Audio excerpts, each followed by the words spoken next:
Sir current paper బిల్లులు పట్టుకున్నారు. Current బిల్లులు పట్టుకున్నామంటే కరెంటు ఛార్జీలు తగ్గిస్తా అన్నారు ప్రభుత్వం వచ్చిన తర్వాత. ఇది పరిస్థితి, నా పరిస్థితి.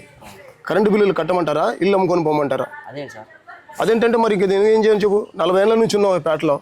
పట్టాలు రిజిస్ట్రేషన్ అన్నారు, 500 ప్రతి ఒక్కరి దగ్గర కట్టించుకున్నారు. దగ్గర మేము కట్టించాం, పెద్ద మనుషులుగా ఉండి. మా ఛార్జెస్ అంటే ఏమున్నాయి? ఛార్జెస్ లాస్ట్ ఇయర్ ఛార్జెస్ కూడా వేసారు దీనిలో కలిపి.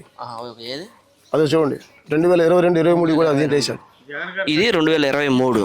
ఓకే, 2022లో 255 రూపాయలు, 23 176 రూపాయలు, ఇప్పుడు 59 రూపాయలు. అంటే ఇవే నాకు వచ్చిన 1600 అండి యాక్చువల్గా.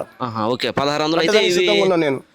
ఇవన్నీ ఏంటండి, ఇవన్నీ ప్రతిసారి అడిగితేనే వీళ్ళు మాకు తెలియదు అండి, ప్రభుత్వాన్ని అడగండి అంటున్నారు వీళ్ళు. పాపం కరెంట్ వాళ్ళు ఎవరిని మేము కేకలేస్తామని చెప్పండి. ఎవరైనా ప్రశ్నిస్తే పని తీసుకెళ్ళి మూసేయండి. అంటే కరెంట్ ఛార్జీలు పెంచలేదని చెప్తున్నారు. ఎక్కడ పెంచలేదు? ఇదిగో సాక్ష్యం, ఇదిగో మీరు అన్న పాయింట్ కరెక్ట్ అనండి. ఇది మీరే సాక్ష్యం, వచ్చారు కదా, కరెంటు ఛార్జీలు పెంచలేదు, మీరే సాక్ష్యం చూడండి. ఇది వాస్తవం లేకుండా, ప్రూఫ్ లేకుండా నేను మాట్లాడలేదు. అంటే ఆయన సంపద సృష్టిస్తానని చెప్పారు కదా చంద్రబాబు నాయుడు గారు. ఎట్లా సృష్టిస్తాడండి సంపద? నేను ఒకటి మాట్లాడుతున్నాను, సంపద ఎలా సృష్టిస్తాం మీరే చెప్పండి. ఎక్కడి నుంచి సృష్టిస్తావు నువ్వు సంపదని? ఇట్లా బిల్లులు వేసి సృష్టిస్తావా? ఆటో కార్మికుడికి 10,000 జగన్ గారు ఇచ్చారు. ఇప్పుడు సింగిల్ పైసా లేదు. వాళ్ళు ఎలా బతకాలి? వాళ్ళ పిల్లల పరిస్థితి ఏంటి? చదువుల పరిస్థితి ఏంటి?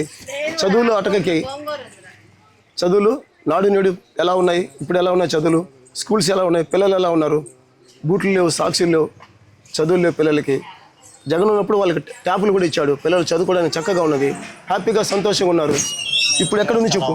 అంటే పవన్ కళ్యాణ్ ఆ రోజు గెలిపించండి, దగ్గరుండి నేను అన్ని చేస్తాను, మీకు ఇబ్బంది అడ్రస్ లేదండి పవన్ కళ్యాణ్ గారు. పవన్ కళ్యాణ్ గారికి నాకు హ్యాట్సాప్.